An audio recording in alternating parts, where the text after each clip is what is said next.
Joining us now is Tony Gosling, investigative journalist from Bristol, and Mr. Max Perry, geopolitical analyst, joining us out of New York. Gentlemen, I'd like to welcome you both to the program. I guess we'll start there in the UK alphabetically and then head over to the US. Tony, hope you're safe and doing well. Your initial thoughts on the story here. Well, look, what we're seeing is an increase in the tit for tat between Russia and the West. So expulsions of diplomats, closing down of journalists, sending them home.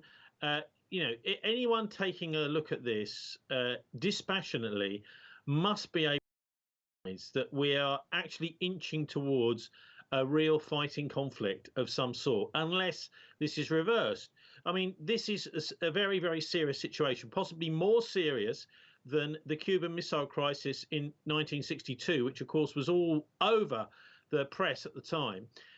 Now, the big difference is the press is turning a blind eye to all of this, even though even during the 1960s crisis, where there was threat of nuclear war, the Russian diplomats and the US diplomats stayed in Moscow and Washington. There was no expulsion of ambassadors, no asking any ambassadors to go home or anything like that. So we had, even right the way back and to the Russian Revolution, Russian and Soviet ambassadors in Washington. Now there's none of that. So that's the big danger here, is that we've got a media which is deliberately right across the West in a kind of groupthink, the sort of thing described by George Orwell, pointing everybody in the wrong direction and making sure that nobody sees this slow slide towards a conflict, which, if it does begin to, literally break out, then it will come as a total surprise.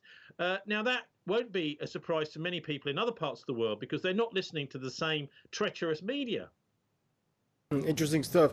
Thanks. And Max, how do you interpret it? Welcome to the program, bud. And how do you interpret what's going on? I mean, do you agree with Tony as far as the severity of the buildup of tensions we've seen over the last weeks with NATO, Kiev, and the U.S. on one side and the Russians on the other? Well, I do agree with Tony that it appears that, the United States and its Western allies and Russia appear to be sleepwalking into what could very well be another world war.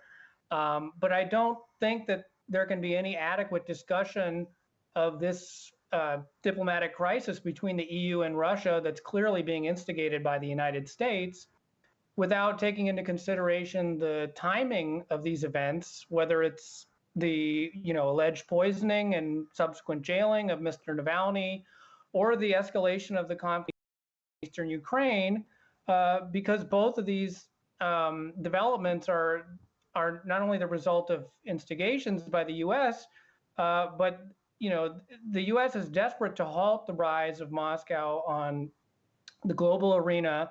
And one area of interest in particular is the economic ties between Moscow and the EU, where Russia remains the top supplier of natural gas to European countries at 30% of the market share, which is a figure that's only expected to rise in the coming decades, especially amid the pending completion of the Nord Stream 2 gas pipeline with Germany, which the U.S. is dead set on terminating. And when it was nearing completion, that's when this chain of events, starting with Navalny, the dubious circumstances of his poisoning, and now the inflammation of tensions in Eastern Ukraine are skyrocketing. I mean, that's what set this chain of events in motion. So I think any conversation about this, in order to understand, what's really going on, you just have to ask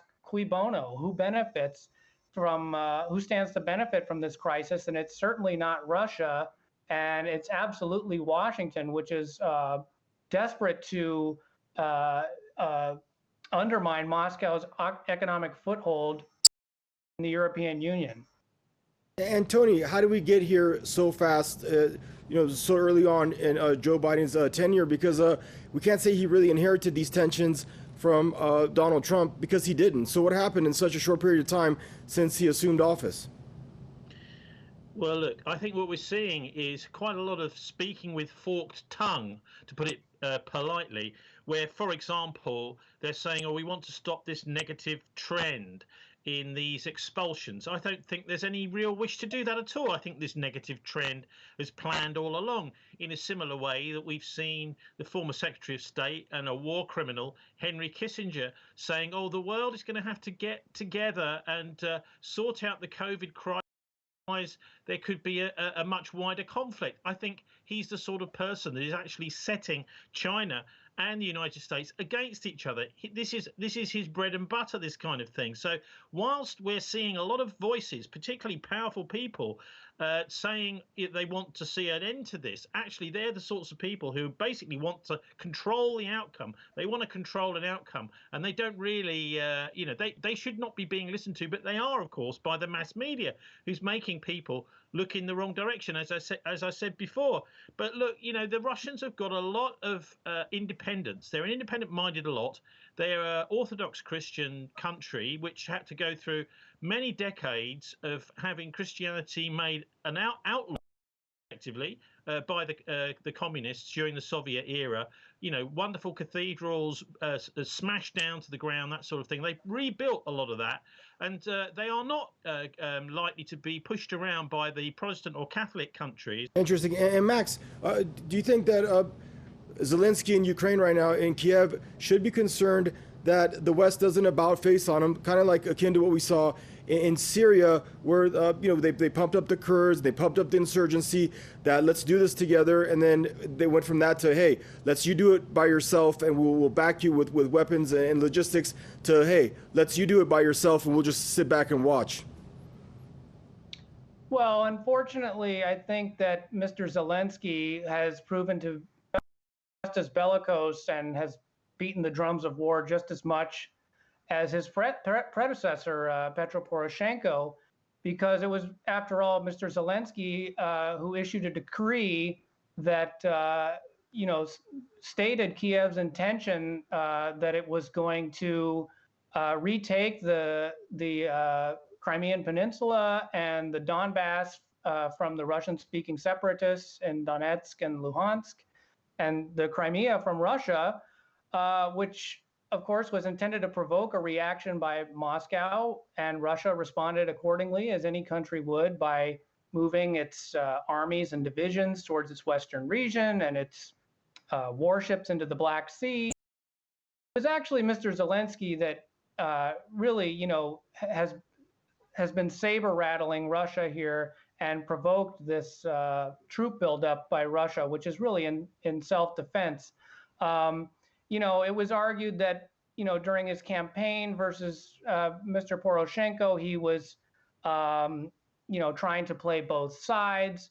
But ultimately, I think Zelensky has proven to be just as much of a Western puppet and, under and an acolyte for NATO as much as his predecessors. So I think that if the U.S. wants to use Ukraine as a cat's paw for imperialism against Russia, Zelensky is going to be a puppet willing to go along with it, unfortunately. And so far, the U.S.'s aims of undermining Russia's influence on the EU by using Ukraine and instigating the conflict in Donbass has worked like a charm, because now you see as these diplomacy is being criminalized, where diplomats are being expelled, and now they're involving other countries like the Czech Republic, and NATO member states are under pressure to follow the West, the U.S. and Britain in their hostility. So, unfortunately, I think that Ukraine is going to continue to go along with the anti-Russian narrative until diplomacy is really restored. All right, and Tony, we have about less than a minute left. Your final thoughts on this, especially how you expect things to play out, especially with respect to Ukraine's fate. Well, yes, obviously Ukraine is one of the hot spots around the world for all these tensions. I'd like to think that we've just seen a show of strength by the Russians, which has made it clear to the West that there's nothing they can really do there. They have to just keep the peace, which is what the people want in all those areas. They want to keep the peace. But look, they're being painted that the Russians are somehow.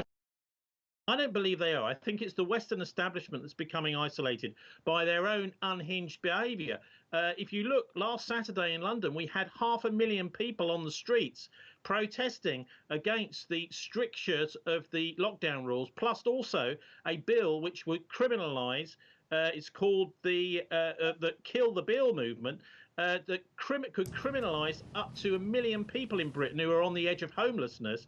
So we've got a massive insurrection going on in Britain, which is virtually unreported in the Western press. 500,000 people on the streets. That's probably the biggest demonstration that there's been since the Iraq war demonstration in 2003, where we saw roughly 2 million people on the streets. So a massive thing going on in Britain, which they're trying to, again, to turn a blind. I think that the West establishment is just simply becoming increasingly isolated, and quite where that one goes, I'm afraid I just cannot predict. All right, gentlemen, thank you both for joining us. Do stay safe till we see you both again. Tony Gosling, investigative journalist there, joining us from Bristol. Mr. Max Perry, geopolitical analyst, joining us out of New York. And viewers, that's a wrap for this segment of your Press TV's news review program. Thank you for tuning in, and goodbye for now.